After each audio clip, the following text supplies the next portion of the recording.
কোরআন এসেছে জিন্দা মানুষগুলোকে বাঁচানোর জন্য। আল্লামা সৈয়দ রহমতুল্লাহ আলাই গবেষণা করে করে 55টার অধিক নাম ব্যাখ্যা করেছেন। এর ভিতরে আল্লাহ এই জায়গার মধ্যে হুদা দিয়েছেন, হুদা। এরপরে কোন জায়গায় দেখবেন ফুরকান, কোন জায়গায় দেখবেন শেফা, কোন জায়গায় দেখবেন নূর। বলেন না আল্লাহু আকবার। সব সমন্বয়ে একটা মাত্র কিতাবকে বোঝায়, তার নাম আল কোরআন। তার নাম কি? এসেছে দুনিয়ায় আপনাকে বাঁচাতে। কিন্তু আপনি তাকান তো, এদেশে কোন মরা মানুষের সামনে কোরআন প্রচার হয় না। জিন্দা যারা তাদের সামনে। তারপরেও আপনি তাকান, মসজিদের মেম্বার থেকে শুরু করে ওয়াজের মাঠ পর্যন্ত, ইয়া আইয়ুহাল্লাযীনা আমানু লা তাকুলুর রিবা, ওহে ইমানদার দুনিয়ায় খবরদার চক্রবৃদ্ধি হারে সুদ খাবে না। কত মুসলমান আছে 5 ওয়াক্ত নামাজ পড়ে জম্মের খাওয়া খায়। আল্লাহ বলেন আত্তাকুল্লাহ, আমাকে ভয় করো। এই যে তাকওয়ার ব্যাখ্যা এই জায়গায়, আর খ ওয়াও আর ফা এই ভয়। তাকওয়ার ভয় মানে আল্লাহর নিষিদ্ধ ঘৃণিত কাজ আপনাকে দুনিয়ায় ঘৃণা করে ছেড়ে দিয়ে আসা লাগবে। এটা তো আপন মায়ের সঙ্গে জিনা করার মতো অপরাধ, আল্লাহ তার রাসূলের সঙ্গে যুদ্ধ জিহাদ ঘোষণা করার মতো অপরাধ। এক কথা বলে না কেন? মাথায় টুপি দিয়ে, মুখে দাড়ি নিয়ে, গায়ে পাঞ্জাবি দিয়ে আপনি একাধারে এই কাজ করে যাচ্ছেন। মসজিদে ইমাম সাহেব যদি কোন জুম্মায় এই ওয়াজ করে, শেষে বেচারা চাকরি ধরে টানাটানি। চিন্তা করে দেখেন তো, আপনি একটাবার মিলিয়ে দেখেন তো এই কথাটা। কু আনফুসাকুম ওয়া আহলিকুম নার, আল্লাহ বলেন ইমানদার নিজে জাহান্নামের আগুন থেকে বাঁচো, অধীনস্থ যারা আছে এদেরকে বাঁচাও। অধীনস্থ বলতে কি শুধু পরিবারের লোক? আপনি তো আমার ভাই, আপনি আমার মুসলমান একজন ভাই। আমি কোরআন হাদিসের বাস্তব দৃষ্টি দিয়ে দেখতে পাচ্ছি, দুনিয়ায় যদি আপনি আল্লাহর নিষিদ্ধ ঘৃণিত কাজটার সঙ্গে জড়িত থাকেন, রাসূলের হাদিস কিলাহুমা ফিন নার, দুনিয়ায় যারা সুদ দেয়, যারা নেয়, যারা লিপিবদ্ধ করে, যারা সাক্ষী থাকে, সব কটাই যাবে জাহান্নামে। এখানে আলেম নেই, এই হাদিস সম্পর্কে জিজ্ঞাসা করে দেখেন। সেই হিসাব অনুসারে আপনি মিলিয়ে দেখেন, আজ মানুষদের মধ্যে কোনো পরিবর্তন আমরা লক্ষ্য করতে পারছি না। এত কোরআনের ডাকাডাকি মেসেজ বার্তা দেওয়ার পরে আজ মানুষগুলো হেদায়েতের পথ অবলম্বন করে না। অথচ আল্লাহ অন্য আয়াতের মধ্যে আরো চমৎকার করে ব্যাখ্যা দিয়েছে, লিতুখরি জান্নাসা মিনাজ যুলুমাতি ইলান নূর। এই পৃথিবীর ময়দানে আল্লাহ একই ব্যাখ্যা আপনার আমার মাঝে আবার দিয়েছে। কোরআন এসেছে জিন্দা মানুষের জন্য, আর কোরআনের এই জায়গায় নাম ব্যবহৃত হয়েছে নূর। এসেছে কেন? এই নূরটা পৃথিবীর মানুষগুলোকে অন্ধকার আচ্ছন্ন পথ থেকে বের করে আলোর পথে দিশা দেওয়ার জন্য। এখানে জুলুমাতের অর্থ দাঁড়িয়েছে দুইটা। এক নম্বরে, আপনি আমি আল্লাহর বান্দা, মাথাটা যদি নত করতে হয় করা লাগবে কার কাছে? আরো আওয়াজ দিয়ে বলেন কার কাছে? বাংলাদেশে এবার টাকা সরকারি জরিপে এই দেশে 48,000 পীরের দরবার। কোন দরবারে জিকিরের সঙ্গে কোন দরবারে জিকিরের মিল নেই। এই কথা বলে না কেন? এই যে কুষ্টিয়া লালনের মাজারে যান, মনে মনে গাঁজা, পুলিশ পাহারা দেয় আর বেটারে গাঁজা খায়। এক কথা বলে না কেন? অথচ অন্য জায়গায় যদি এই গাঁজা সহ ধরা পায়, পিটিয়ে সোজা করবে। আর ওই জায়গায় পুলিশ পাহারা দিচ্ছে আর ওনারা গাঁজা টানছে, বলছে সিদ্ধি। সরকারি জরিপে এরকম কত আছে? 48,000। আপনি ওই জায়গাগুলোতে একদিন গিয়ে একটু দেখেন, কোন একটা জায়গায় দেখবেন মানুষ লক্ষ লক্ষ টাকা নিয়ে যাচ্ছে। ওই জায়গাগুলোতে যাওয়ার পর পরে টাকার বান্ডিল গুলো সব দিয়ে দিচ্ছে। আচ্ছা বলেন তো, টাকা কি মরা মানুষের প্রয়োজন না জিন্দা মানুষের? আরো আসতে বলেন। মরিয়ে যাচ্ছে, ও জায়গায় টাকা দিয়ে একটু চিকিৎসা করানোর মতো অ্যাবিলিটি ওনার হয় না। কেউ একটু সাহায্যের জন্য হাত পাতলে 10টা টাকা বের হয় না, আর বেটা মাজারে গিয়ে লক্ষ টাকার বাল্ডিং ছুঁড়ে মারছে। টাকা কোনোদিন মরা মানুষের প্রয়োজন হয় না, প্রয়োজন হয় দুনিয়ায় যারা জিন্দা তাদের। আপনি তাকান ওই জায়গাগুলোতে, ম্যাক্সিমাম মানুষগুলো যাওয়ার পর পরে তারা মাজারের মধ্যে সেজদা দেয়। এখানে কোনো আলেম কোনোদিন বলতে পারবে না যে মাজারে সেজদা দেওয়া জায়েজ আছে। বলতে পারবে? বলতে পারবে? কারণ আল্লাহর স্পষ্ট আয়াত, ওয়াসজুদ ওয়াক্তারিব, আমার নিকটবর্তী কেউ যদি হতে চায় ও যেন আমি আল্লাহকে সেজদা দেয়। কারণ পৃথিবীতে মানুষদেরকে আল্লাহ শুধুমাত্র বানিয়েছেন মাথাটা নত যেন তার কাছে হয়, এই জন্যে। আপনি আল্লাহকে আর সেজদা দেন না, আপনাকে মসজিদে মাইকিং করে খুঁজে পাওয়া যায় না, আপনি গিয়ে মাজারে সেজদা দেন। সূরা নিসা 48 এবং 116 নম্বর আয়াতে আল্লাহ রাব্বুল আলামিন স্পষ্ট ভাবে ব্যাখ্যা দিয়েছে। আল্লাহ বলেন, দুনিয়ায় যারা শিরকের মতো গুনাহ করে ফেলে, এই গুনাহ আল্লাহ মাফ করে না। এটা বাদ দিয়ে অন্যান্য গুনাহ আল্লাহ ইচ্ছা করলে মাফ করে দেয়। সূরা মাইদার 72 নম্বর আয়াতে গিয়ে আল্লাহ আরো চমৎকার ব্যাখ্যা দিয়েছে। দুনিয়ায় যারা আল্লাহর সঙ্গে শিরিক করে, আল্লাহর সমকক্ষ অংশীদার সাব্যস্ত কাউকে যদি দাঁড় করায়, আল্লাহর ব্যাখ্যা, আমার আল্লাহ তার জন্য তার বানানো জান্নাতটা হারাম করে দিয়েছে। আল্লাহ যদি জান্নাত হারাম করে দেয়, জীবনের অপরাধ যদি মাফ না করে, আপনি ওই বাবার পা ধরে বসে থাকলে হবে? বাবার কি হবে বাবাই তো জানে না। নবীরা যেখানে বলবে ইয়া নাফসি ইয়া নাফসি, আমার কি হবে আমার কি হবে, কিয়ামতে কেউ কারো বোঝা বহন করবে না। আর আপনাকে ভুলভাল বোঝাচ্ছে আমি জাহাজ নিয়ে বের হব, আমার জাহাজে উঠবার জান্নাতে চলে যাবা। কিয়ামতে ওই পানির গুষ্টি পাবে না মানুষ, ঘামের মধ্যে হাবুডুবু খাবে, জবান দিয়ে একটাই উচ্চারণ হবে, ইয়া নাফসি ইয়া নাফসি, আমার কি হবে আমার কি হবে। পিপাসায় কাতর হয়ে মানুষ ডাক দিয়ে বলবে পানি পানি পানি। মহিলাদের পেট চিরে বাচ্চা পর্যন্ত বের হয়ে আসবে।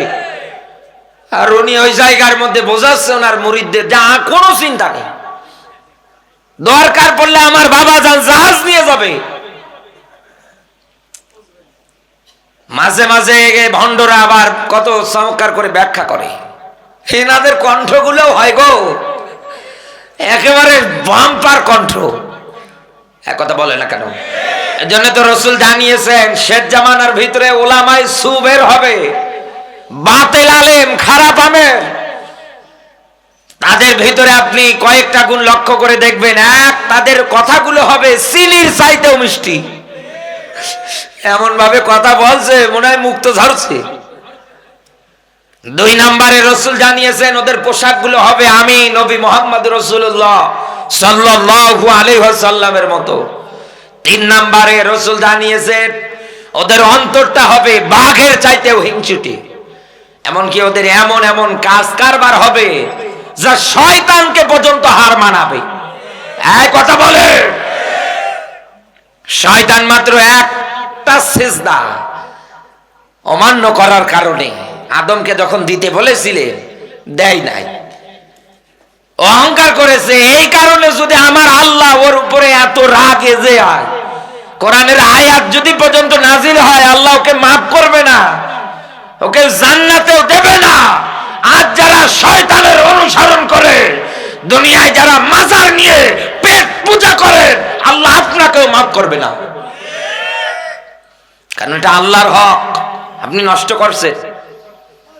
চিন্তা ভাবনা করে মেলান, পৃথিবীতে মানুষ ব্যতীত অন্যান্য যত সৃষ্টি আছে তারা যখন খাবার খেতে ধরে, যশোরবাসী আপনি তাকিয়ে দেখবেন তারা খাবারের কাছে মাথাটা নত করে দেয়। এক কথা বলে না কেন? এই যে পানি দিয়েছে এখানে মাম পানি, আমি যদি খাই প্রথমে হাত দিয়ে বোতলের এই ঢাকনা যেটা আছে এটা খুলবো, এরপরে আমি আস্তে করে এই বোতলটা মুখে লাগিয়ে নেব, নিয়ে খেয়ে ফেলবো। আমার কপাল আমার মস্তক কিন্তু উঁচু আছে। এক কথা বলে না কেন? এটা একটা মুরগির ক্ষেত্রে দেখান, একটা পাত্রে পানি দেন, ও ঠোঁট দিলে ওর মাথা নত হবে।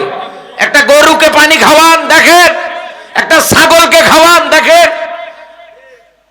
তার মানে আল্লাহ এটাই বুঝিয়েছে, দুনিয়ায় যারা আমার বান্দা, এদের মাথাটা, এদের মস্তকটা নত হবে একমাত্র আমার কাছে। আজ আপনি সেটা আল্লাহকে না দিয়ে অন্য জায়গায় দিয়ে দেন। এই জন্যই তো কোরআন জিন্দা মানুষদের মাঝে এটাই ব্যাখ্যা দিতে চায়।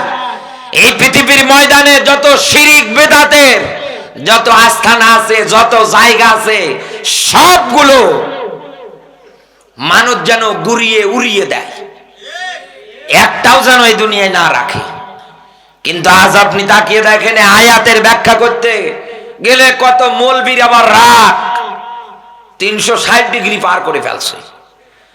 যে এখান থেকে বেশি দূরে না, লাউজানি না কি যেন নাম আছে, এদিকে আছে না, আছে না এদিকে, এই যে 12 বাজারের পরে ওই যে ভিতর দিক দিয়ে। হ্যাঁ, আমি তখন নতুন নতুন ওয়াজ করি, আমার এক ভাই দাওয়াত দিয়ে নিয়ে এসেছে ওই জায়গায়। আমি এই পয়েন্ট নিয়ে কথা বলতে গিয়ে শিরিক আর বেদাতের কথা বলেছি। তো ওই জায়গায় একজন চেয়ারম্যান ছিল, উনি আবার 88 মুরিদ, ট্রাক দিয়ে গরু দিত।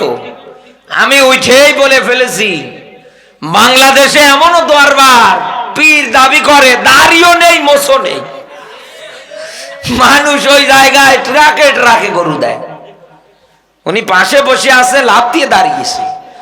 তো ভাব দেখছি তো ভালো না, ডাক দিয়ে বলছে, ভাই চিন্তা নেই, আপনি ওয়াজ করেন, আমি আমার মতো কথা বলে যাচ্ছি। কিছুক্ষণ পর কমিটির লোক এসে বলছে, ভাই পালান। পালাবো মানে?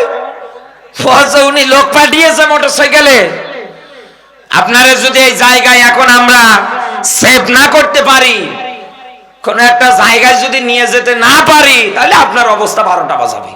কেন? বলে আপনি ওই যে বলেছেন যে 88 পীর এমন, দাড়িও নেই, মোছও নেই। শেষে আমি হুজুর পালাবো কোন দিকে, রাস্তা খুঁজে পাই না। শীতের রাত, থরথর করে কাঁপছি আমি। একবার চিন্তা করে দেখেন তো, আমি কিন্তু ওনার বাঁচাতে চেয়েছি। এক কথা বলে না কেন? আমার মূল মেসেজ এটা। দ্বিতীয় নাম্বারে, ইন্নাল্লাহা ইয়া'মুরু বিল আদলি ওয়াল ইহসান। আল্লাহ বলেছেন দুনিয়ায় আমি আদেশ দিচ্ছি, ইয়া'মুরু, আমরের সিগা। দুনিয়ায় আদল যদি করতে হয়, সমঝোতা যদি করতে হয়, এই দুনিয়ার ময়দানে অপরাধ যেই করুক না কেন তাকে শাস্তি পেতেই হবে। অপরাধ যেই করুক না কেন, সে নিজের দলের লোক হোক, নিজের ভাই হোক, নিজের রক্তীয় সম্পর্কীয় যেই হোক না কেন, তাকে দুনিয়ায় শাস্তি পাওয়াই লাগবে। তার মানে আল্লাহর কোরআন এসেছে এই দুনিয়ার ময়দানে ইনসাফ বিরোধী যত কাজ আছে সবগুলো গোড়া থেকে উকড়িয়ে ফেলার জন্য। ফাহকুম বাইনান নাস বিল হক।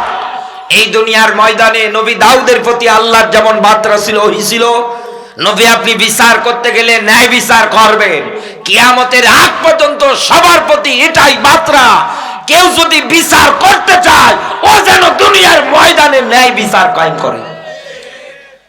আর এই ন্যায় বিচার একটা মাত্র কিতাব দিয়ে কায়েম করা সম্ভব, তার নাম রাসূল। এই জন্য জানিয়েছে, মান ক্বালা বিহি সাদাকা। দুনিয়ায় যারা কোরআন দিয়ে কথা বলে, এরাই কেবল সত্য কথা বলে। এরপর পরে রাসূলের হাদিসের বাণী, দুনিয়ায় যারা কোরআন দিয়ে বিচার করে, এরাই কেবল ন্যায় বিচার করতে পারে। এই ৫৬,০০০ বর্গ মাইলের দেশে মোসফাকা মুজিবরের সংগঠন দিয়ে এতদিনে যারা বিচার করেছে, আপনি তাকিয়ে দেখেন, তাদের বিচারের ক্ষেত্রে 50 বছরের শ্রেষ্ঠতম একজন কোরআনের পাখীকে তারা মিথ্যা মামলা দিয়ে 14 বছর জেল খাটিয়ে দুনিয়ার থেকে বিদায় করেছে।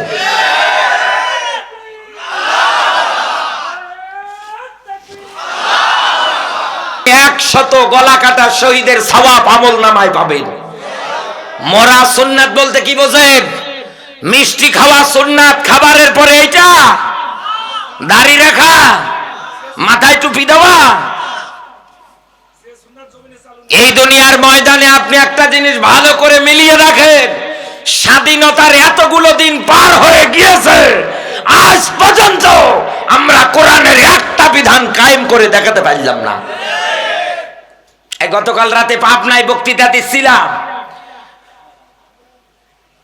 আলোচনার টপিক ছিল ফাকতাউ আইদিয়াহুমা।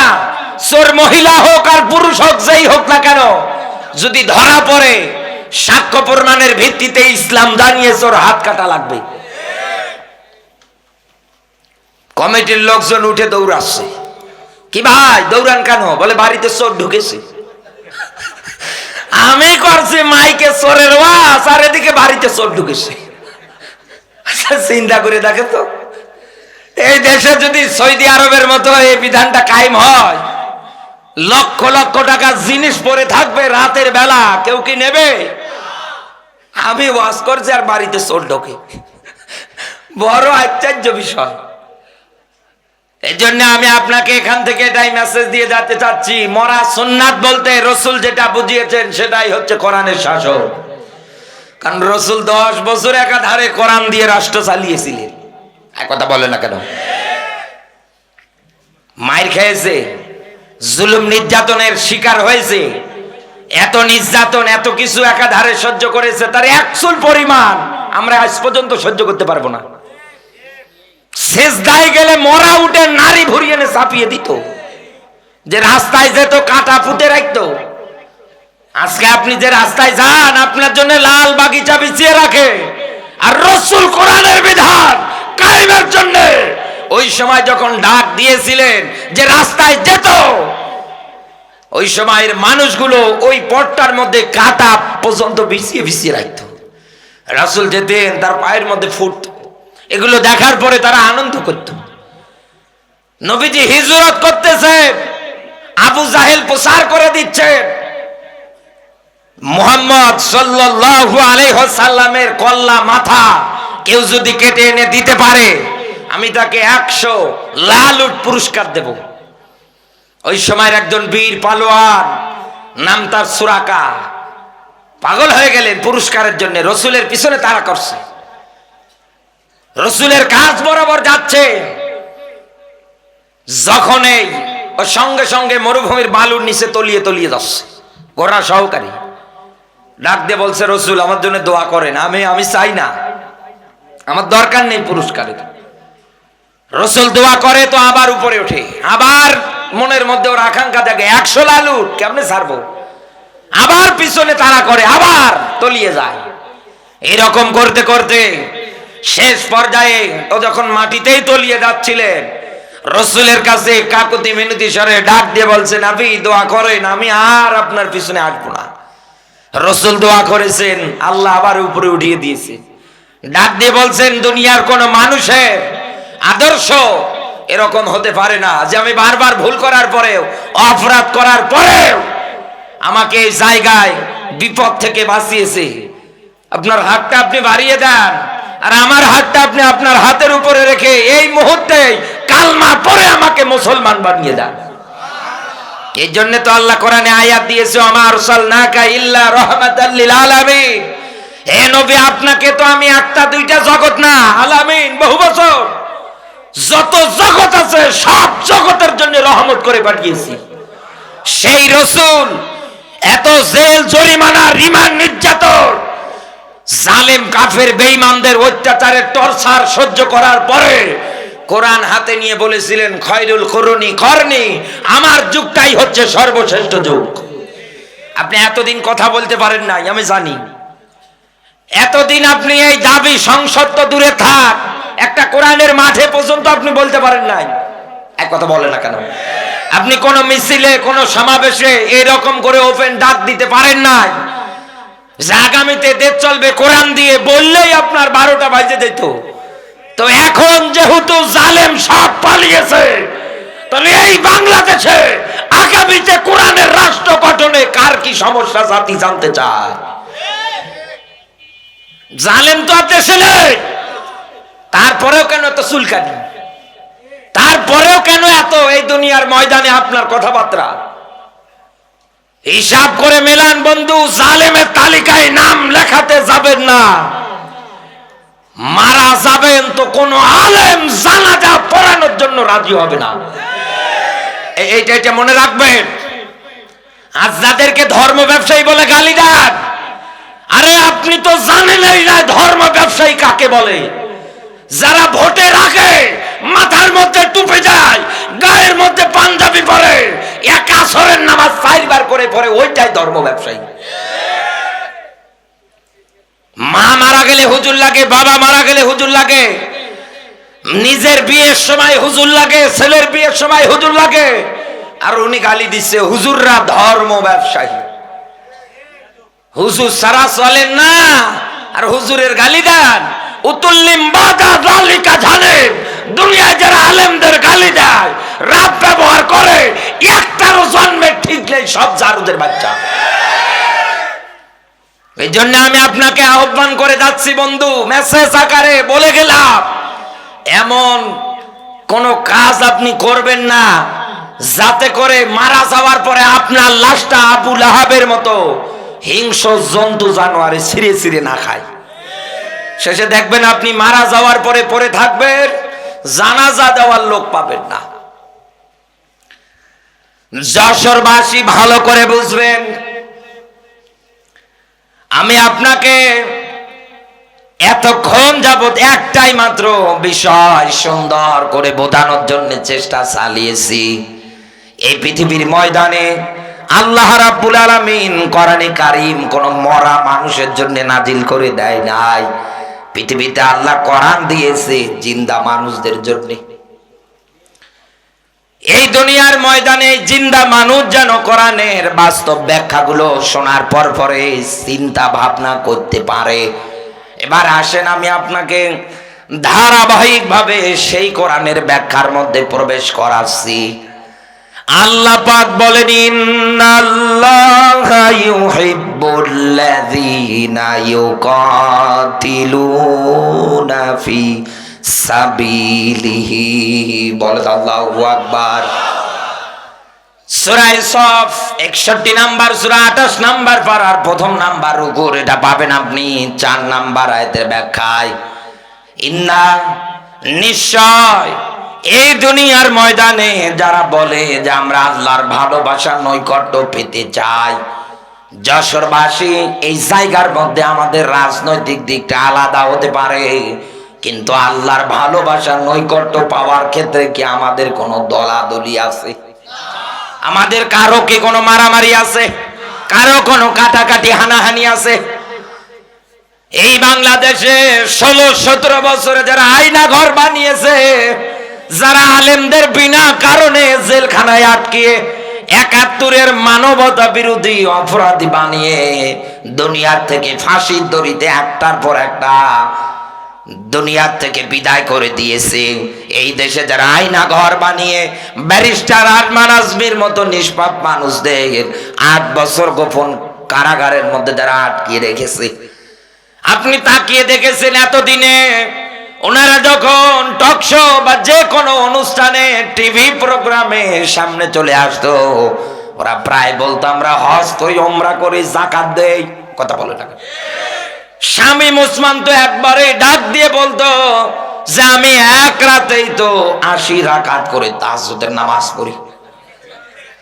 বেচারা এখন সৌদি আরবে না কোন জায়গায়, কোথায়, ইন্ডিয়া না, দুবাই বা মালয়েশিয়ায়, যে কোনো জায়গার মধ্যে অবস্থান করতেছে। আপনি তাকান, ফেসবুকের মধ্যে ওর ছবি ভাইরাল হয়েছে এমন কায়দায়, সাদা রুমাল, আর ওই সৌদির শেখ যারা আছে মাথার মধ্যে সুন্দর করে করে এরকম পেছানো পেছানো কালো কালো কি যেন ওটা দেয়, দিয়েও এত সুন্দর করে একটা ছবি আপলোড করেছে, মনে হয় চেহারার দিকে তাকালে জান্নাত থেকে পালিয়ে এসেছে। কি চেহারা গো! নিচে আবার অনেকেই লিখে দিয়েছে কাইফা হালুকা। ও বাংলার মুসলমান যারা আছেন, আমি আপনাকে এখান থেকে এটাই ব্যাখ্যা দিতে চাচ্ছি। এই বাংলাদেশে এতদিন এইরকম স্বৈরাচারের হাত ধরে ধরে যারা মানুষদের উপরে নির্যাতন করেছে, এতদিনে যারা আলেমদেরকে কারাগারের মধ্যে আটকিয়েছে, বিনা কারণে মিথ্যা মামলা দিয়ে 16 বছর, 14 বছর, এমনকি 17 বছর পর্যন্ত লুৎফুজ্জামান বাবরকে আটকিয়ে পর্যন্ত ওরা রেখেছিল। কথা বলে না কেন?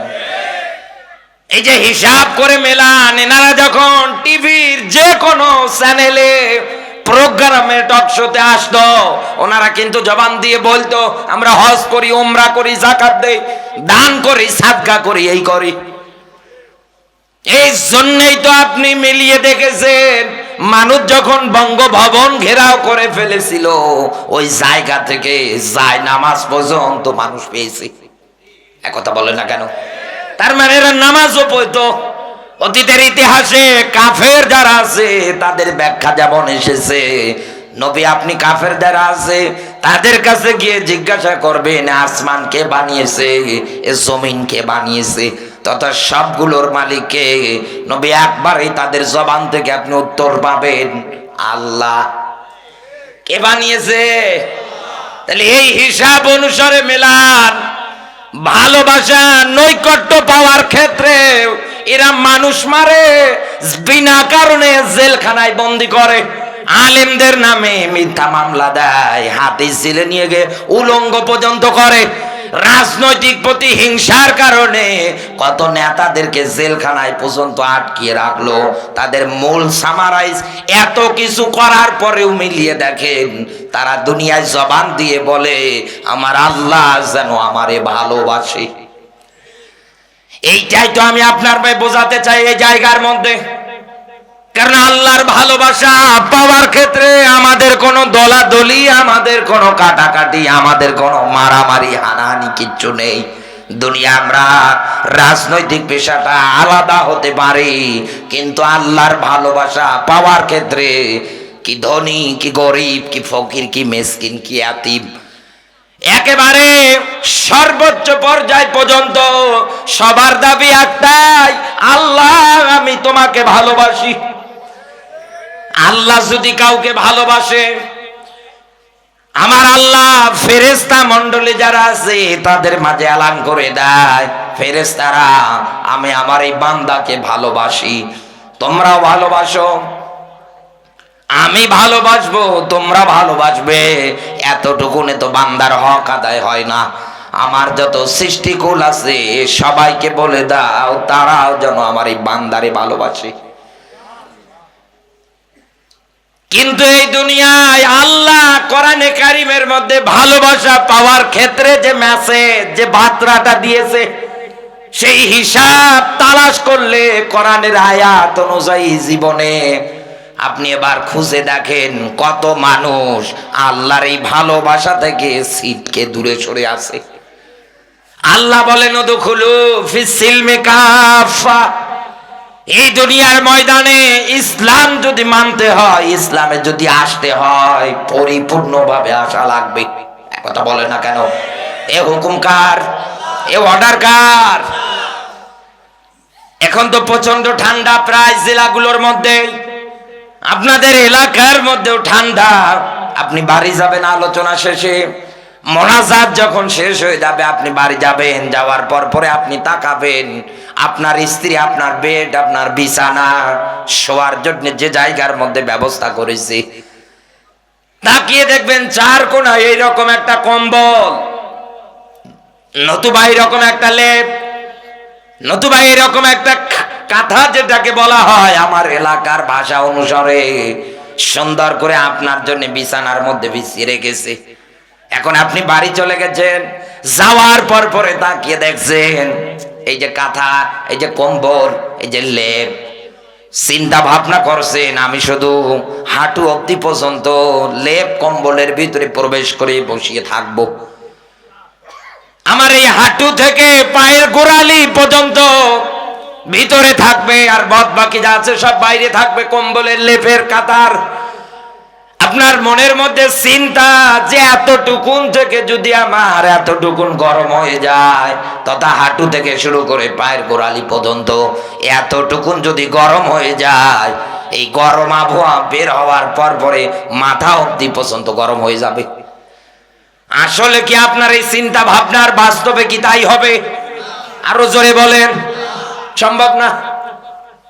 আপনি যদি বাড়িতে যাওয়ার পর পরে ঠান্ডা থেকে বাঁচতে চান, তাহলে আপনাকে নিজের এই যে বডিটা পুরোটাই আপনাকে কাঁথা লেপ কম্বলের ভিতরে প্রবেশ করে দেওয়া লাগবে। এরপরে আপনি ওই জায়গার মধ্যে নড়াচড়া বন্ধ করে যখন থাকবেন, দেখবেন আপনি ওই জায়গার মধ্যে একটু আরাম আরাম অনুভব করবেন। এরপরে গরম গরম অনুভব হবে। ঠান্ডা জনিত যত রোগ আছে তখন আর আপনার এই শীতের দিনে হবে না। তার মানে এখান থেকে এটাই পরিষ্কার, এটাই ক্লিয়ার, দুনিয়ার ময়দানে ঠান্ডা থেকে কেউ যদি বাঁচতে চায় শুধু লেপ কম্বল হাঁটু অবধি পর্যন্ত দিলে হবে না, একেবারে মাথা থেকে শুরু করে পায়ের আঙ্গুল পর্যন্ত পুরোটাই ঢেকে দেওয়া লাগবে। ঠিক তেমনি এই সমাজের মধ্যে যদি আপনি জিনা ব্যভিচারের হাত থেকে বাঁচতে চান, সুদ থেকে বাঁচতে চান, এই দুনিয়ার ময়দানে আল্লাহর নিষিদ্ধ কাজগুলোকে যদি আপনি একাধারে বিদায় করে দিতে চান, জান্নাতের রাস্তা যদি আপনি পেতে চান, ইসলামে আসা লাগবে আপনাকে দুনিয়ায় পরিপূর্ণভাবে। আজ আপনি আংশিক মানেন আর আংশিক মানেন না, এইটাই তো সমস্যা আমাদের। সুবিধাবাদ আর জিন্দাবাদ, যেগুলো মানলে পরে বেতন ভাতা টাকা পয়সা হাদিয়ার কোনো অভাব হবে না, আপনি তো ওইগুলোই মেনে যান। আর যেইগুলো মানলে পরে নিজামীদের মতো ফাঁসির দড়িতে যাওয়া লাগবে, এইগুলো বললেই আপনার কাছে রাজনীতি মনে হয়। আপনি কেমন মুসলমান? মুসলিম শব্দের শাব্দিক অর্থই তো আত্মসমর্পণকারী, স্যালেন্ডারকারী। আপনি তো মানতে পারেন না, আপনি তো আত্মসমর্পণ স্যালেন্ডারই করতে পারেন না। বিসমিল্লাহর বা থেকে শুরু করে সূরা নাসের সিন পর্যন্ত যত কথা কোরআনে আল্লাহ দিয়েছে সব আপনাকে মেনে নেওয়া লাগবে, কিন্তু আপনি তো পারেন না। আপনার রাগ হয়, আপনার মন খারাপ হয়। এই জন্য বাস্তবতায় আমাদের অবস্থা দাঁড়িয়েছে এইরকম। এক বাড়ির মধ্যে ইসলাম নামে এক যুবক ছিল, কাজ করতো। ওই বাড়িওয়ালার একটা মেয়ে ছিল, ওর নাম ছিল শান্তি। ইসলাম আর শান্তির মাঝে ভালোবাসা তৈরি হয়ে গিয়েছে। যেহেতু ইসলাম কর্মচারী, শান্তির বাবার বাড়ির মধ্যে কাজ করত টাকা পয়সার বিনিময়ে। এই কথাটা কেমন করে যেন শান্তির বাবার কান অব্দি পর্যন্ত মানুষ পৌঁছিয়ে দিয়েছে।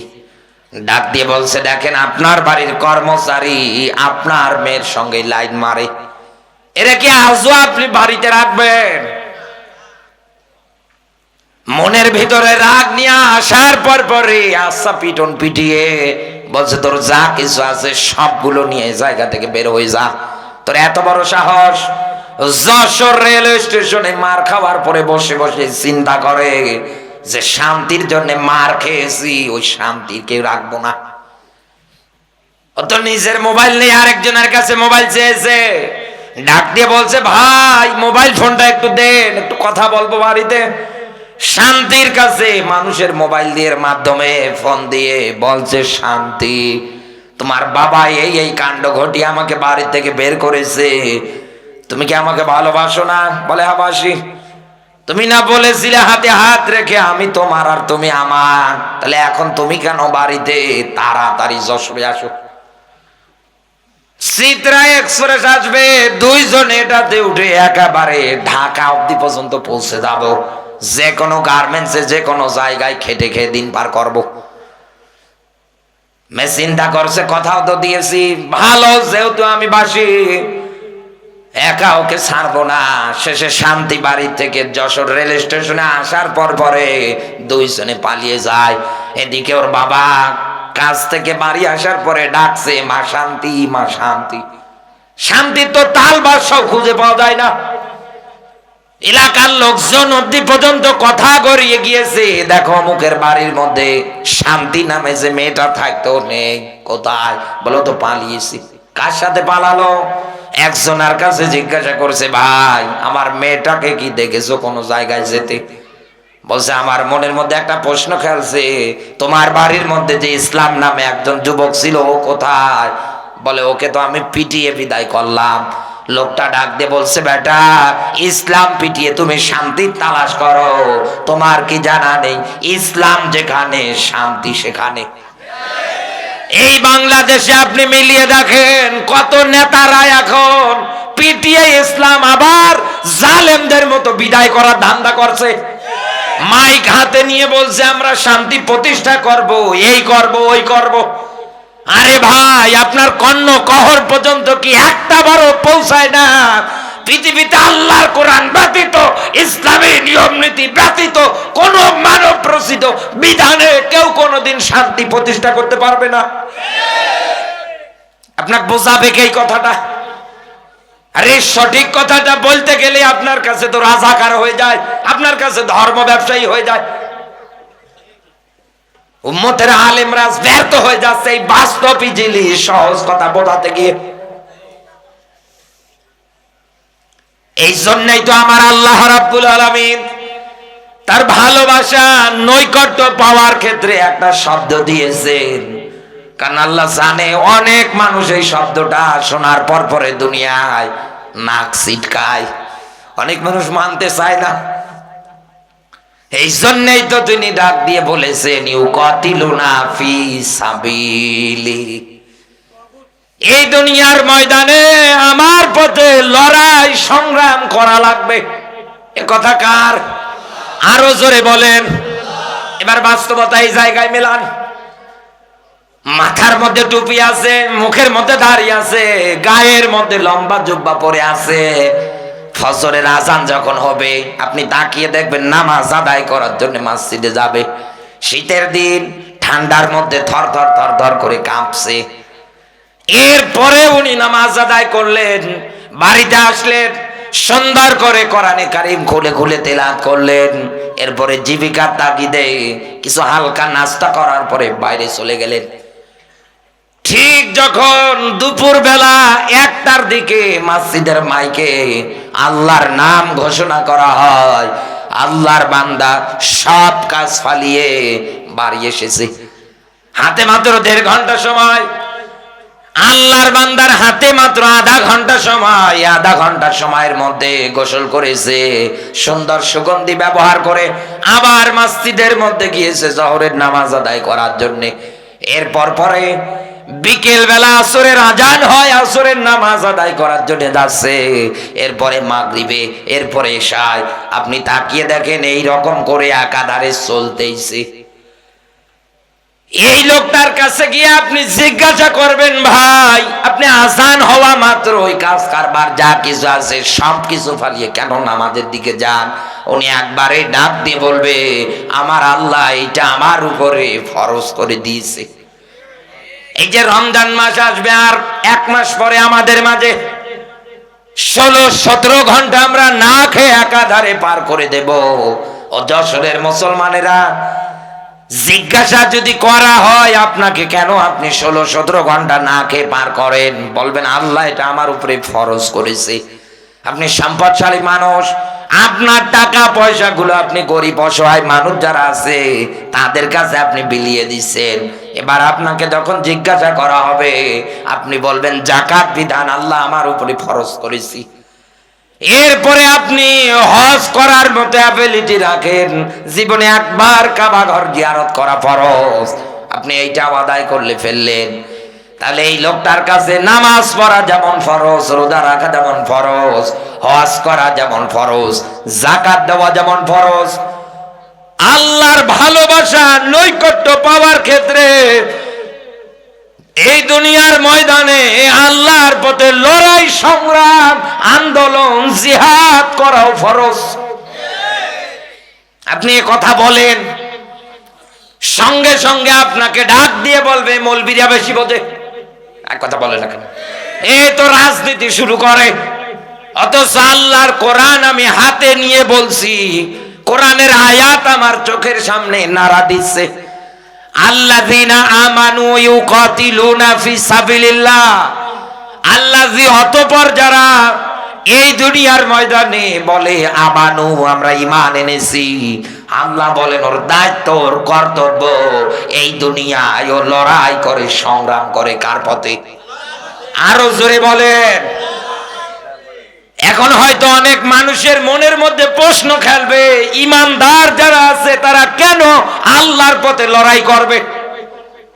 আমি আবারও বলছি আপনাকে, এক দুনিয়ার ময়দানে আল্লাহর ভালোবাসা পেতে চাইলে লড়াই সংগ্রাম হবে কার রাস্তায়? আরো জোরে বলেন। এটা করতে গেলে দুইটা জিনিসের দরকার, জান আর মাল। এখন আপনার প্রশ্ন, আমি কেন করব? যে আল্লাহ এটা ফরজ করেছে তাই। এবার মনের মধ্যে ঘটকা লাগতে পারে, আল্লাহ এত বড় একটা বিষয় নামাজ রোজার মতো আমার উপরে ফরজ করে দিল, অথচ আমি এতদিন জানলামই না, অথচ আমি এতদিন এইটার জন্য কোনো দিন কোনো জায়গার মধ্যে একটু চেষ্টা পর্যন্ত করলাম না। তাহলে হুজুরের আয়াত অনুসারে, কোরআনের ব্যাখ্যা বিশ্লেষণ অনুসারে হুজুর যা বলছে এই অনুসারে তো আমি পরিপূর্ণ ইসলাম মানতে পারি না। আমি তো আংশিক মানি, আর আংশিক মানি না আব্দুল্লাহ ইবনে উবাইয়ের মতো। এক কথা বলে না কেন? রসুলের পিছনে নামাজ পড়েছে, রমজান মাস আসলে রসুলের সামনে বসে বসে ইফতারি পর্যন্ত করেছে। বাস্তবতায় মিলান, এই লোকটা যখন মারা গেল যেমন তেমন না, মুনাফিকের সর্দার হয়ে মারা গিয়েছে। আল্লাহ আয়াত পর্যন্ত নাজিল করে ডাক দিয়ে বলেছে, হে নবী, আপনি আর জানাজার নামাজ পড়াবেন না, এর কবরের পাশে আপনি দাঁড়াবেন না, এর জন্য আপনি দোয়া করবেন না। একটাবার চিন্তা করেন তো, এই লোকটা তো রসুলের পিছন বরাবর নামাজ আদায় করত, ইফতারি করত, অথচ এই লোকটা মুনাফিক হয়ে মরার কারণে ইসলামের রাজনীতি আবু জাহেলের মতো মানুষদেরকে সাপোর্ট করার কারণে, বিশ্ব নবীর মতো নেতাদের দুনিয়া থেকে মাইনাস করার কারণে, মানব রচিত বিধান দিয়ে দেশ চালানোর পরিকল্পনা করার কারণে লোকটা রসুলের পিছনে নামাজ পড়েছে, ইফতারি করেছে, মারা গিয়েছে মুনাফিকের সর্দার হয়ে। ইন্নাল মুনাফিকিনা ফিদ দারকিল আসফালি মিনান নার, নবীজি জানিয়েছেন এবং আল্লাহর কোরআনের ব্যাখ্যা অনুসারে বলছি, কিয়ামতের ময়দানে মুনাফিক যারা হবে আমার আল্লাহ এদেরকে জাহান্নামের নিম্নতম স্তরে দেবে। সাহাবীরা ডাক দিয়ে বলছে, হুজুর জাহান্নামের নিম্নতম স্তর বলতে কি বোঝায়? নবীজি ডাক দিয়ে বলছেন, সাহাবীরা, জাহান্নামের উপরি ভাগ থেকে একটা পাথর যদি জাহান্নামের নিম্ন দেশের জন্য ফালিয়ে দেওয়া হয়, এই পাথরটাই জাহান্নামের নিম্ন দেশে পৌঁছাতে 70 বছর কাল সময় লাগবে। আর ওই জায়গায় জায়গা হবে এই মুনাফিকদের। এতদিন আপনি কি কায়দায় কি করলেন আমি জানি না, কিন্তু আয়াত অনুসারে আমি আপনাকে এটাই ব্যাখ্যা দিয়ে যাচ্ছি। জবান দিয়ে যদি আপনি বলেন আমি ইমানদার, এই আয়াত অনুসারে বলছি, দুনিয়ায় আপনাকে আল্লাহর রাস্তায় জিহাদ করা লাগবে, দুনিয়ায় লড়াই সংগ্রাম আপনাকে করা লাগবে। আপনি যদি না করেন তাহলে আব্দুল্লাহ ইবনে উবাই ওজা আপনিও তা, আমি মনে করব আপনি ওর খালাতো ভাই, নতুবা ভাইরা ভাই। কোরআনের আয়াত দেখেন সূরা তাওবার 80-84, নবীজি পর্যন্ত জানাজার নামাজের জন্য জুব্বা খুলতে যাচ্ছেন, ওর গায়ের মধ্যে কাফনের কাপড় হিসেবে দেবে তাই, এটার ওসিয়ত ছিল। ওর ছেলে আব্দুল্লাহ এসে তখন বলেছিল রসুলকে, ওমারের মতো বীর সৈনিক ওই সময়ে রসুলের এই জুব্বা খোলা দেখার পরে দৌড় দিয়ে এসে টেনে ধরেছে, ডাক দিয়ে বলছে, হুজুর কার জন্য আপনি জামা দেন? আপনার কি একটা বারের মধ্যেও মনে হয় না অহুদের ময়দানে যেই দিন আমরা যুদ্ধে যাচ্ছিলাম এই বেটা এসে তো 300 সাহাবী নিয়ে পলায়ন করেছিল, আর আজকে আপনি এর জন্য জামা দেন? খবরদার, আপনি এর জন্য জুব্বা দেবেন না, এর জন্য জামা দেবেন না। হিসাব মেলান তো। নবীজি ওই সময় ডাক দিয়ে বলেছিলেন, ওমর জুব্বাটা ছেড়ে দাও, আমার আল্লাহ এখনো নিষেধাজ্ঞা আমারে দেয় নাই। সঙ্গে সঙ্গে সূরা তাওবার 80-84 দুইটা আয়াত নিয়ে হাজির জিবরিল। রসুলের জন্য যদি আব্দুল্লাহ ইবনে উবাইয়ের জানাজার নামাজে যাওয়া নিষেধাজ্ঞা হয়, রসুল যদি দোয়া করার ক্ষেত্রে আল্লাহ কবুল না করে, বলছি কিয়ামতের আগ পর্যন্ত যত আব্দুল্লাহ ইবনে উবাইয়ের মতো মানুষ মারা যাবে এদের জানাজার নামাজ পড়া জায়েজ নেই। অথচ বাংলাদেশে আপনি তাকান, এমন বাতিলের 5টা টুপিওয়ালার দেখতে পাবেন, হাতের মধ্যে 500-1000 টাকার নোট দেবেন, দিয়ে একটা সিনেমা হল উদ্ভাবনের জন্য ডাকবেন, হুজুর গিয়ে দোয়া করবে, আল্লাহ এটা কিয়ামত পর্যন্ত চালু রাখো। এটাই তো সমস্যা আমাদের। এই জায়গার মধ্যেই তো আমরা মায়ের খেয়ে যাচ্ছি এই দুনিয়ার ময়দানে। এইটার কারণেই তো আমরা মাথা উঁচু করে দাঁড়াতে পারি না। কথা বলে না কেন? কারণ অনেক আলেম এখন পর্যন্ত বাতিলের পা একাধারে সেটে বেড়াচ্ছে। হিসাব মেলান তো, রসুলের জন্য যদি মুনাফিক হয়ে মরার কারণে ও ভাইয়ের জানাজা থেকে শুরু করে কোন জায়গায় যাওয়া যদি আল্লাহ পছন্দ না করে, আল্লাহ যদি আয়াত নাযিল করে নিষেধাজ্ঞা দেয়, এরকম কিয়ামতের আগ পর্যন্ত যত মানুষ মরবে এই তরিকায়, একটার জন্যও কিন্তু এই রকম করা জায়েজ নেই। অথচ আমরা দেখতে পাই টাটকা মুনাফিক মারা যায়, 14 জায়গায় জানাজা দেওয়া হয়। কি দোয়া গো, মনে হয় জান্নাতের কন্ট্রাক্টরি নিয়েছে। আপনি কি রসুলের চাইতে বড় হুজুর? কে বোঝাবে এদের এই ব্যাখ্যাগুলো? যেহেতু আমি আপনাকে লড়াই সংগ্রামের কথা তুলেছি এই জায়গায়, ইউকাতিলুনা ফি সাবিলিহি, এই ব্যাখ্যা যেহেতু আমি আপনাকে দিয়েছি এবং দলিলও দিয়েছি ইমানদার হিসাবে, এটা আল্লাহ আপনার উপরে ফরজ করেছে। আপনি যদি অস্বীকার করেন আব্দুল্লাহ ইবনে উবাই হয়ে মরবেন। তাহলে এখন আমরা এই দুনিয়ার ময়দানে কেন লড়াই আর সংগ্রাম করব, এইটাই জানার দরকার। আল্লাহ পাক বলেন ওমা লাকুম লা তুকাতিলুনা ফি সাবিলিল্লাহ, কি হলো তোমাদের, তোমরা লড়াই করো না, সংগ্রাম করো না।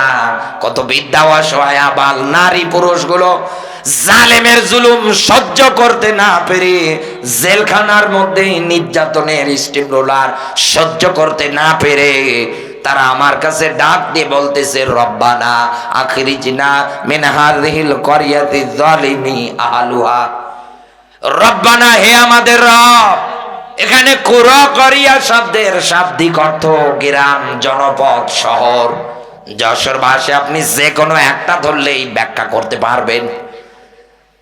জনপদের মানুষগুলো, এই নগরের মানুষগুলো, এই দেশের মানুষগুলো, এই গ্রামের মানুষগুলো জালেমদের জুলুম সহ্য করতে না পেরে তারা আল্লাহর কাছে হাত তুলে দোয়া করছে, আল্লাহ তুমি আমাদের বাঁচাও। শেষের ব্যাখ্যা এসেছে নাসির, আল্লাহ একজন বন্ধু, একজন সাহায্যকারী পাঠিয়ে দাও। একটা বার আপনি আয়াত অনুযায়ী চিন্তা ভাবনা করেন। আজ যারা বলেন টুপিওয়ালা, আপনাদেরও কি রাজনীতি করা লাগে? আপনারা কোরআন পড়বেন, কোরআনে চুমু দেবেন, রমজান মাস আসলে আপনারা একাধারে খতম তারাবি নতুবা সূরা তারাবি পড়াবেন।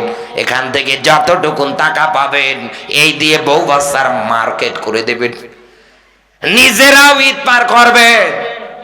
আপনি আয়াত না জানলেও টুপিওয়ালারা আয়াত ভালো করে জানে। এই কথা বলেন। এই জন্যই তো আপনি দেখেন লক্ষ লক্ষ টাকা একদিকে, ফাঁসির দড়ি একদিকে।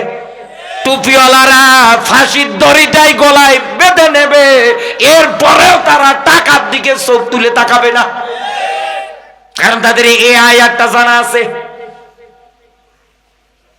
আজ যারা বলেন আমাদের এই বিষয়টা যে আপনাদের সমাবেশ করা লাগে, আপনাদের মিছিল মিটিং করা লাগে, আমি বলবো আপনার চাইতে আমাদের বেশি করা দরকার।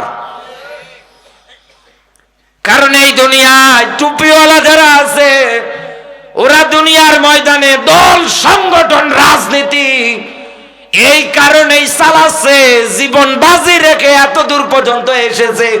একটাই তাদের কর্মসূচি, মাজলুম মানুষদের অধিকার আদায়, আর কোন যেন নিরপরাধ মানুষগুলো জালেমের জুলুম স্বীকার করতে না পারে।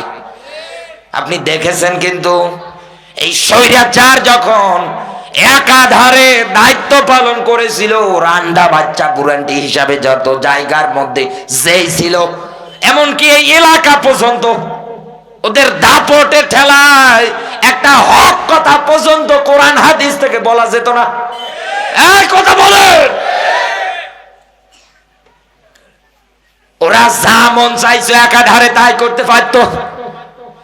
এই যে আপনাদের কালীগঞ্জ, ঝিনাইদহের এই জেলার মধ্যে একটা আসন পেয়েছিল আনোয়ারুল আজিম আনার, এই কথা বলে না কেন? সোহান নামে একটা ছেলে ইসলামী ছাত্র শিবির করার অপরাধে বাড়ির থেকে উঠে নিয়ে আসার পরে একাধারে জুলুম নির্যাতনের স্টিমগুলার ওর উপর চালিয়েছে।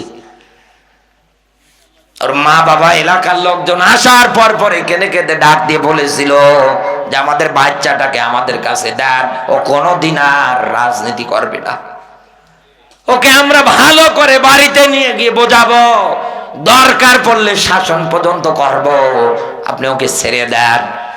ছেড়ে পর্যন্ত দেয় নাই।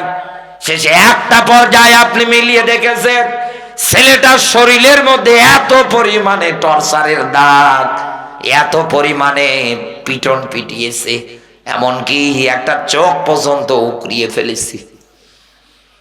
শেষে আমার আল্লাহর ধরা দেখেন, অবৈধ স্বর্ণ সোনা চালানের ব্যবসায়ী যার ছিল, মেয়ের ফাঁদের মধ্যে পা দিয়ে শেষ পর্যন্ত কলকাতার মধ্যে মানুষ মেরেছে তো মেরেছে। ওর মেয়ে ডলি না কি যেন কান্না করে করে বলেছে, একটা হাড় হলেও দাও, এক টুকরো গোশত হলেও দাও, বাবা মনে করে দাফন করব। এই জন্যই তো কোরআনের আয়াত, ফামাহিলিল কাফিরিনা আমহিলহুম রুয়াইদা, আমি জালেম যারা আছে, কাফের যারা আছে, এদেরকে অবকাশ দেই, ছাড় দেই, কর কত করবি কর, কিন্তু আমি আল্লাহ যেদিন ধরবো তোর বাপ বলার জন্য 1 সেকেন্ড সময় দেব না। আল্লাহ ধরে নাই, ছাত্র শিবির করার কারণে তাকে ক্রস ফায়ার দিয়ে বিদায় করেছে। আল্লাহ বলেন কেন লড়াই করো না? এই লোকগুলো তো মাজলুম, এদেরও তো অধিকার আছে স্বাধীনভাবে বাঁচার, আপনি তো বাঁচতে দিলেন না। এই এলাকারও কত মানুষের জীবনী আপনি মিলিয়ে দেখেন, এই হিসাব অনুসারে ক্রস ফায়ার পর্যন্ত তাদের উপরে কার্যকর করেছিল জালেমেরা। বাংলাদেশের প্রায় জেলাগুলোতে আমি এখন যাচ্ছি, যাওয়ার পরে আগের বাংলাদেশ আর এখনকার বাংলাদেশ পুরোটাই আলাদা। কত মানুষ এরকম সভাপতির আসনে, এই যে সেদিন ঝিনাইদহে পেয়েছিলাম শৈলকুপায়, 1.5 ঘন্টা 2 ঘন্টা কথা বলেছি, ওঠে বসেছিল আল্লাহর বান্দা, ওয়াজ শেষে ডাক দিয়ে বলছে, ভাই আমার জন্য একটু দোয়া করবেন, আমার আল্লাহ আমার জীবনটা ভিক্ষা দিয়েছে আমাকে। ডাক দিয়ে বললাম কেন? বলছে ভাই শুধু ইসলামী আন্দোলন করার কারণে আমি 4বার ক্রস ফায়ারের মধ্যে পড়েছিলাম। আপনি টের পাচ্ছেন? এই অবস্থায় তো আমি বাড়ি পর্যন্ত থাকতে পারতাম না। ওনার বউ বাচ্চা ছিল, মা বাবা ছিল, সবাই কিন্তু সন্তানের জন্য ডুকরে ডুকরে কান্না করেছে। এই কয়েক বছরে আমি কত জায়গার মধ্যে পলিয়ে পলিয়ে বেরিয়েছি। আপনার মন চাইলে আপনি একাধারে বাড়ির মধ্যে বউ বাচ্চা নিয়ে আনন্দ ফুর্তি করতে পারেন, আরে এই লোকগুলো কেন পারবে না? আইন তো সবার জন্য সমান, এক কথা বলেন না কেন? আপনি আপনার মন মতো দল করবেন, মন মতো ফ্লাইওভার, রাস্তার টাকা, ব্রিজের টাকা বাবার মনে করে খাবেন, আর এগুলো বলতে গেলেই দোষ, এগুলো বলতে গেলেই আমি আপনার শত্রু হয়ে যাই। কোন কারণে আপনি আমার শত্রু বলেন বলেন তো? কোন কারণে আপনি আমার বিরুদ্ধে কথা বলেন বলেন তো? আমি তো আয়াতের ব্যাখ্যা পরে বলছি। আল্লাহ তো আমার উপরে লড়াই সংগ্রামটা নামাজ রোজার মতো ফরজ করেছে। আমি যদি না বলি, আর আমি এই দুনিয়ায় যদি আমার যতটুকুন শক্তি, যতটুকুন মেধা, যতটুকুন যোগ্যতা, এই অনুসারে যদি মাজলুমদের অধিকার আদায়ের জন্য কাজ না করি, কিয়ামতে তো আল্লাহ আমাকে ধরবে। একটা মানুষও বাঁচার মতো কায়দায় থাকবেন না। আল্লাহ পাক বলেন, ইন্নাহু লাযিকরুল লাকা ওয়া লিকাউমিকা ওয়া সাউফা তুসআলুন। হে নবী, নিশ্চয় নিশ্চয় আপনাকে এবং আপনার কওম যারা আছে, উম্মত যারা আছে, জাল কাফার জিকির, জিকির মানে কোরআন, আমি মানার ব্যাপারে কিয়ামতের ময়দানে জিজ্ঞাসা করব। ও নবাবজাদা সলিমুল্লাহ, তুমি আজকে কোরআনের আইনের বিরুদ্ধে কথা বলো, তোমার কি একটা বারের জন্য আয়াত মনে পড়ে না? আল্লাহাকুমুত তাকাসুর, দুনিয়ার ধন সম্পদ, টাকা পয়সা, এই দুনিয়ার ময়দানে প্রচুর্য, এইগুলোর পিছনে মানুষ যেন ছোটাছুটি না করে, এই জন্যই আল্লাহ কোরআনে সূরা তাকাসুর নাজিল করে দিয়েছে। আমি আপনাকে সূরা তাকাসুর পড়ার জন্য আহ্বান করে গেলাম, পড়েন। জ্বলন্ত ব্যাখ্যা রেখেছে আপনার জন্য। যে চেয়ারের জন্য আজকে আপনি লাফান, যে রাজত্বের জন্য আজকে আপনি লাফান, অথচ আল্লাহ নিষেধাজ্ঞা দিয়েছে এইগুলোর পিছনে তোমরা যেন না দৌড়াও। ওমাল হায়াতুদ দুনিয়া ইল্লা মাতাউল গুরুর, দুনিয়ার জীবন খেল তামাশা, রং তামাশা ছাড়া অন্য কোনো কিছু না। ইয়া আইয়ুহাল ইনসান মা গররাকা বিরাব্বিকাল কারীম, আল্লাহ বলেন হে মানুষ সকল, কিসের ধোকায় তোমরা পড়ে গেলে? একবার চিন্তা করে মেলান তো, এই এতগুলো আয়াতের সামারাইজ ব্যাখ্যা অনুসারে যে চেয়ারের পিছনে, যে কর্তৃত্ব নেতৃত্বের পিছনে আপনি দৌড়াচ্ছেন, একটা বারের মধ্যেও কি মনের মধ্যে চিন্তা আসে না আমি আর কতটুকুন দেশের দায়িত্ব পালন করব? এই জন্য চেয়ার পাওয়ার জন্য কত মানুষ মারতে হয়, আমি মারার জন্য রেডি আছি, কোনো অসুবিধা নেই আমার। একটা বারের জন্যও কি আপনার মনের মধ্যে চিন্তা আসে না এতদিনে আমি এই পর্যন্ত পরিকল্পনা করে আসলাম, এটা কার্যকর করব? বন্ধু, আমি আপনাকে নমরুদের জীবনী পড়ার জন্য আহ্বান করছি। আপনি তো এই 56,000 বর্গ মাইলের দেশের রাষ্ট্র চাচ্ছেন, আর অথচ নমরুদ কত বড় রাজত্ব ছিল তার। আমার আল্লাহ চেয়ারে বসিয়ে জুতা পেটা করে দুনিয়ার থেকে বিদায় করেছে। আল্লাহ কিন্তু আজও আছে।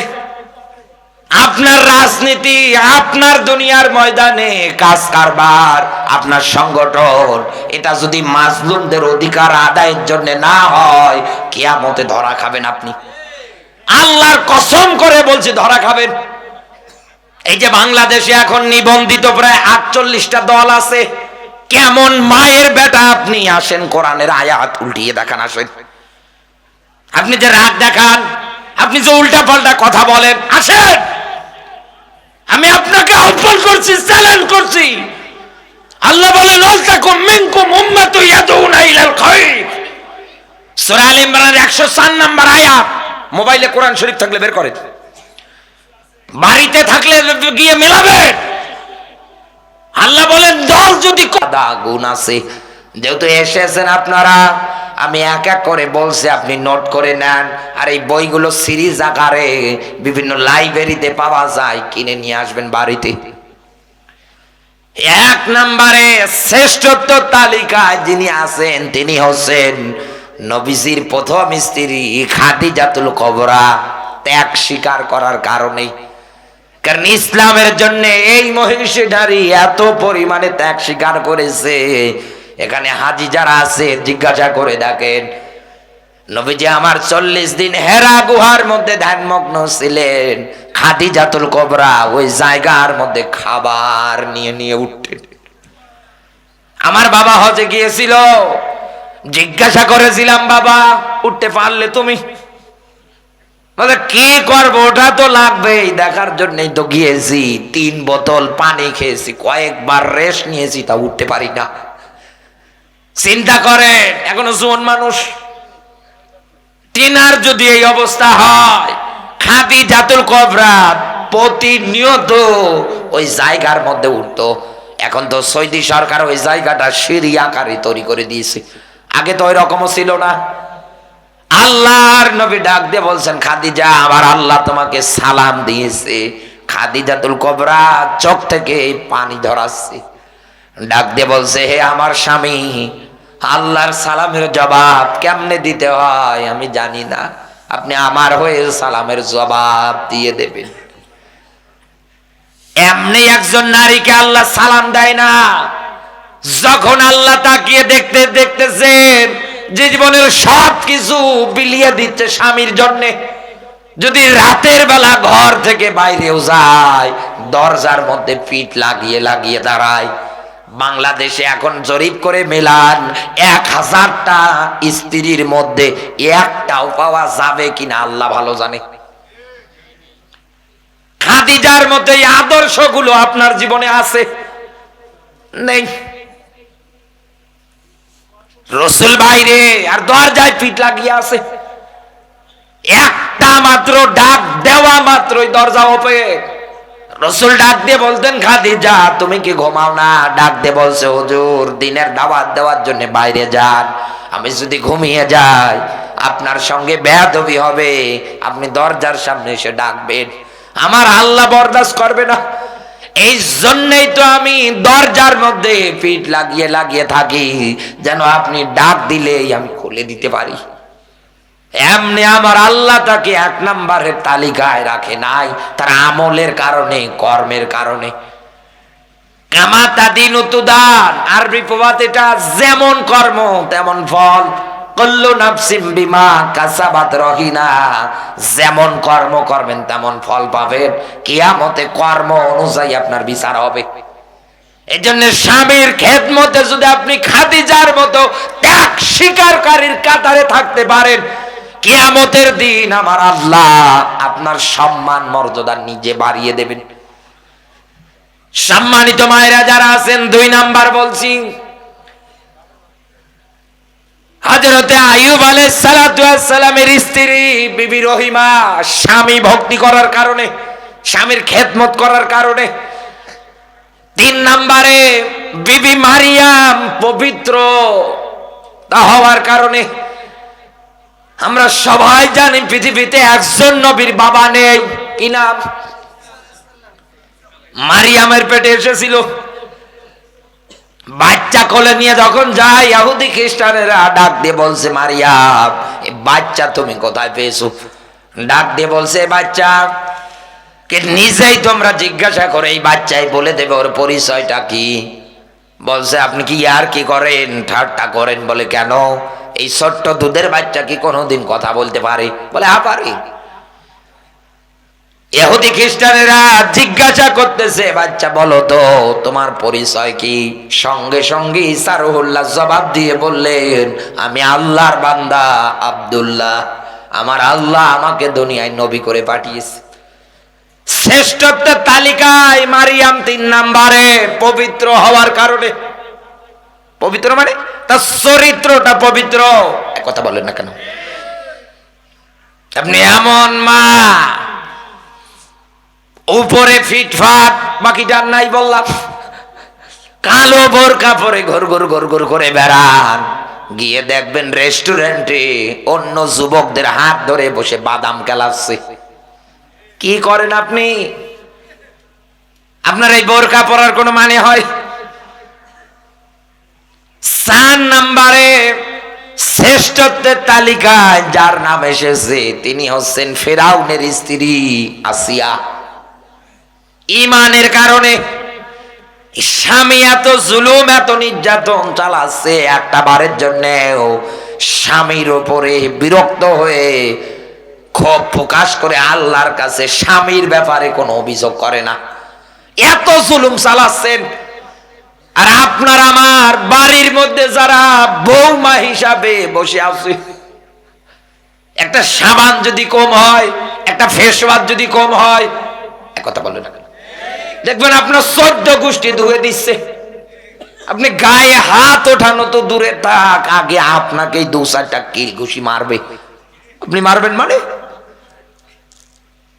যুগ তো এসেছে এইরকম। আর ফেরাউন মাথার মধ্যে লোকজন তার বাহিনী দিয়ে গরম তেল ঢালতেছে, হাতের মধ্যে প্রে গুলো ঢুকিয়েছে খাদিজার, হযরতে আসিয়ার। এরপরেও একটা বারের জন্যও হযরতে আসিয়া স্বামীর বিরুদ্ধে আল্লাহর কাছে নালিশ করলেন না, বরং আল্লাহকে ডাক দিয়ে বলছে, আল্লাহ তোমার ঘরের পাশে একটা ঘর বানিয়ে দাও, ওই জায়গা থেকে যেন আমি তোমারে দেখতে পাই। সূরা তাহরিমের আয়াতে আল্লাহ ব্যাখ্যা দিয়েছে আসিয়ার ব্যাপারে।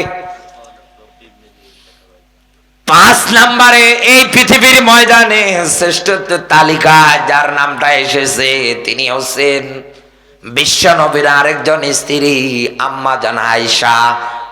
জ্ঞানের কারণে দোলনা থেকে কবর পর্যন্ত শিক্ষার প্রয়োজন আছে। এই জন্যই তো যুবকদের আহ্বান, বিয়ে যারা করেছেন, বৌমা হিসেবে যারা আছেন, জ্ঞান অর্জন করেন। আপনি কোরআন পড়তে পারেন না, আজও পড়া শুরু করে দেন, আপনি তালবে ইলম। এই অবস্থায় যদি মারাও যান, এই কোরআন আল্লাহর সঙ্গে ঝগড়া করে হলেও জান্নাতে নিয়ে যাবে। কিন্তু আপনার তো মন মানসিকতায় আসে না। আপনি ওর না পেছিয়ে ঝগড়া করার দিক দিয়ে 1 নম্বরে কোরআন পড়ার আহ্বান করবেন, বলে ও ছাতার দরকার নেই। করেনটা কি আপনি বলেন তো?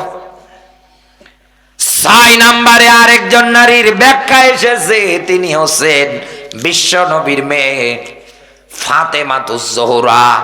পর্দার কারণে আজ পর্যন্ত কোন লেখক, কোন গবেষক, কোন দার্শনিক, কোন হাদিস বেতাত্তা যারা বর্ণনা করেছে রাবি হিসাবে বলতে পারেন নাই রসুলের মেয়ে কেমন ছিলেন।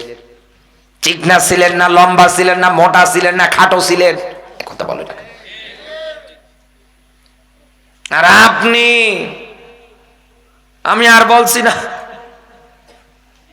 এই আদর্শগুলো এই দুনিয়ার ময়দানে আপনি মা বোন হিসাবে দুনিয়ায় ধারণ করে জীবনটা পরিচালনা করেন, দেখবেন আপনি যদি মারাও যান, আমার আল্লাহ আপনার নামটা সুন্দর করে ফুটিয়ে তুলবে। আল্লাহ আমার মা বোন গুলোকে যেন আমল করার তৌফিক দান করে, বলেন আমিন।